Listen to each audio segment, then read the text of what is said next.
Subscribe करंतु pedagogical zone YouTube channel को and notification bell पर क्लिक करंतु हमर लेटेस्ट वीडियो लेक्चर अपडेट पाया पाई।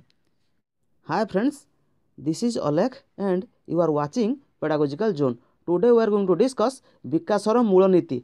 आमे एई अध्याय कौन डिस्कसन करिबा ना विकासर जो मूल नीति गुडा रोची जोटा पार्ट 2 हैला सेटा को डिस्कसन करिबा। फास्ट आमे 5टा डिस्कसन कर देथिले जो मूल नीति रोची हैला। नेक्स्ट आमे आउ जो 4टा रहिची से 4टा को डिस्कसन आमे करिबा। Okay, let's start.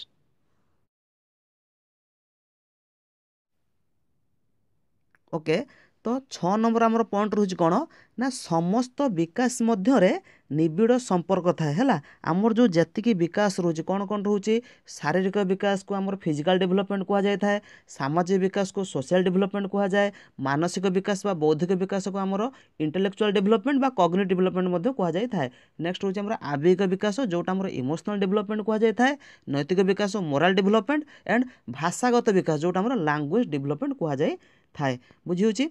ओके, तो जो विकास सब नहीं कि शारीरिक विकास हो, सामाजिक विकास हो, मानसिक विकास हो बा आवेग विकास हो बा नैतिक विकास हो, ये जो विकास मध्य कौन थाए आमर ना निबिड़ संपर्क थाए हैला। सेमाने इंटर रिलेटेड हैला, जड़े आउ जनक सह कौन रिलेट करि थाए।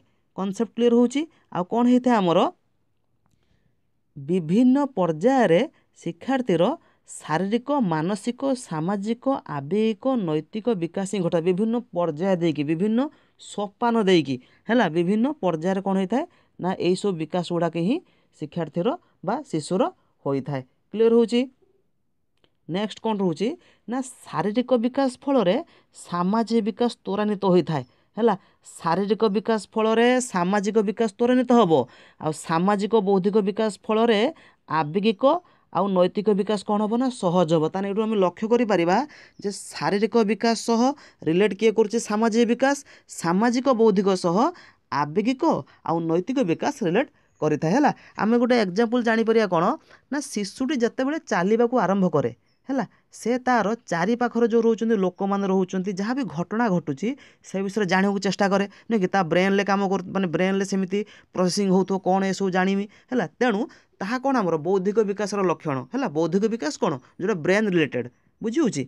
नेक्स्ट होची हमर कोन जो सामाजिक विकास का जो देखिबा ता चारि पाखर जो लोक माने रोचंती सेमान सहित कि से रिलेशन रखिबो संपर्क रखिबो हैला। ताहा ता हमर सामाजिक विकास नहीं कि ता सहित शिशु बेले बेले हसी थाए, बेले बेले भयभीत भी हो जाए है, बेले बेले क्रोधित भी हो जाए नुहे कि ये सब जो रोचे एगुड़ा कौन गोटे गोटे आवेग है। तेणु पिलार कौन सब ना आवेग विकास को दर्शाऊँ।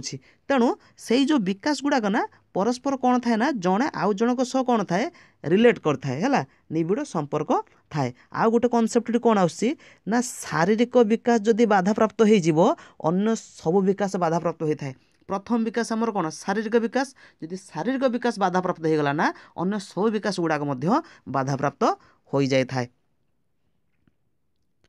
नेक्स्ट 7 नंबर पॉइंट आसी कौन ना शरीर विभिन्न अंग विभिन्न समय भिन्न भिन्न बेगर बढ़ी थाए। ता अर्थ होची कौन आम जो शरीर विभिन्न अंग जो रही ना से गुड़ाक एक समय समान बेगर वृद्धि पाए नहीं, गोटे टाइम रे केबे आ समान बेगर वृद्धि पाए नहीं हैला। किपरि जन्म समय शिशुर अन्यान्य अंग तुलन तार मुंड प्रायतः वृद्धि पाई सारी थाए हैला। जन्म समय जो अन्य अंग प्रत्यंग रोचे ता अपेक्षा कौन मुंड प्रायतः वृद्धि हो सारी थाए। तो एउटा में जानुचंती कौन ना जो विभिन्न अंग प्रत्यंग गुड़ाक ना भिन्न भिन्न बेगर ही वृद्धि पाई थाए। नेक्स्ट आ गोटे पॉइंट आछि कोन आमर ना स्नायुगत विकास छोट अवस्था द्रुत होते फास्ट हुए परे परे यह स्लो हो जाए। पिलार जो स्नायुविक है जो स्नायुगत जो विकास रोचे ना छोट अवस्था द्रुत होता है आ परे परे यह स्लो हो जाए। पुणी कैशोर अवस्था है पुणी फास्ट हुए। आमर जो एडोलेसेंस रे कौन हुए ना स्नायुगत जो विकासटा ना हेटा द्रुत होता है। यहाँ जानी था दरकार आ सहित कौन छोट अवस्था स्नायुगत विकास द्रुत होता है परे परे ता स्लो होता है। तापरे प्रारंभ रे लिंगर विकास स्लो थाए किंतु 12-13 वर्ष बयस बेलू ताहा कौन होता है ना फास्ट होता है द्रुत होता है। एटा हमर बायोलॉजिकली एटा होता है ना। ओके,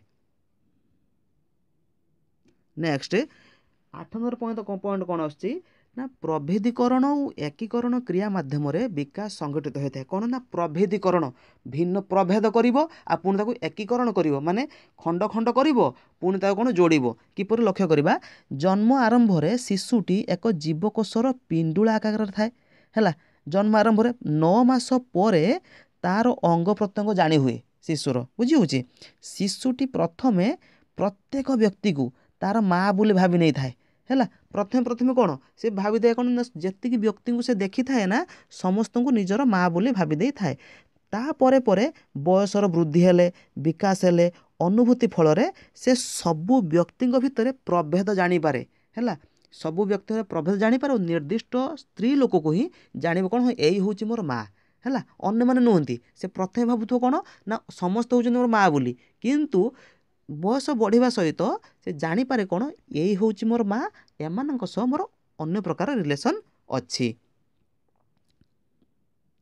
नेक्स्ट शिशुटी प्रथमे अबुझा स्वर सृष्टि करे हैला। परे परे गोटिए शब्द तापरे दुईटी शब्द तापरे खंड वाक्य तापरे संपूर्ण वाक्य कहवा स्टार्ट करे हैला। ता अर्थ कौन पिला प्रथमे कौन अबुझा स्वर करथिबा आमे जानि परिबानी बुझी पारथुबानी तापरे गोटे गोटे शब्द करे दीटा शब्द करे हैला। जोटा लैंग्वेज डेवलपमेंट रो अछि हैला। कुइंग गर्गलिंग बैबलिंग एडा सब लेखा अछि अवश्य मु क्लास करिथिले सीटेट रे क्लास करथिले मु लिंक देई देबी हैला आपण माने जानि परिबे ठीक अछि। खंड वाक्य तापरे फुल सेंटेंस ही कहवा स्टार्ट कर अर्थात कौन ना प्रथमे विभिन्न शब्द को एकाठी करिकी तापरे गोटे वाक्य से कही थाए जोटा हमर दर्शा थाए कौन ना प्रभेदीकरण और एकीकरण क्रियाधार तार कौन होता है विकासटा होई थाए। नेक्स्ट 9 नंबर आस पॉइंट आमर कौन ना बालिका मानकर वृद्धिर बेग बालक मान ठारू अलगा हैला। माने बालिका माने जो हिसाब से जो वृद्धि होता है स्पीडटा बालक मान ठारू अलगा होता है। किपरि ना बालक मानक अपेक्षा बालिका मानकर शारीरिक परिपक्वता शीघ्र आसी सारी थाए हैला। तांकर माने जो वृद्धिटा स्पीड होता है ना बालक मानक अपेक्षा ओजन आ उच्चता को जदि विचार करबा वेट आ हाइट को जदि विचार करबा गर्ल्स माने बा बालिका माने जन्म समय रे हैला ओ प्राक कैशोर अवस्था रे आगुआ थांती हैला बालक मानक अपेक्षा बुझी होची। ओजन उच्चता को जदि विचार करबा बालिका माने जन्म समय रे ओ प्राक कैशोर अवस्था रे आगुआ थांती बालक मानक अपेक्षा किंतु तापरे कोन कोन से समकक्ष हो जाती बालक माने बालिका मानक सह समकक्ष हो जाई थांती। तापरे पॉइंट कोन आछी ना बालिका माने विकासकालीन कार्यभार ए जगह कौन लिखा हम कार्यभार सब आगुआ शिक्षा करती बुझी होची। तो ये टिके रंगली मिस्टेकन हो है बालिका माने विकासकालीन कार्यभार सब आगुआ शिक्षा करती बुझी होची बालक मानक अपेक्षा। क्लियर होची कॉन्सेप्टटा। तो वर्तमान आम कौन डिस्कसन करदे विकास मूल टोटाल 9टा आम डिस्कसन कर ठीक अच्छे। तो नेक्स्ट आम डिस्कसन करवा ना कौन जो विकास विभिन्न पर्याय रोची है जो शैशवावस्था रोचे बाल्यावस्था रोचे ना एडोलेसेंस एडल्टहुड से विषय डिस्कसन करिया ताहा सह आमे विकास अवस्था जो कौन कौन विकास तार डेफिनेशन सह डिस्कसन करिबा। Okay take care.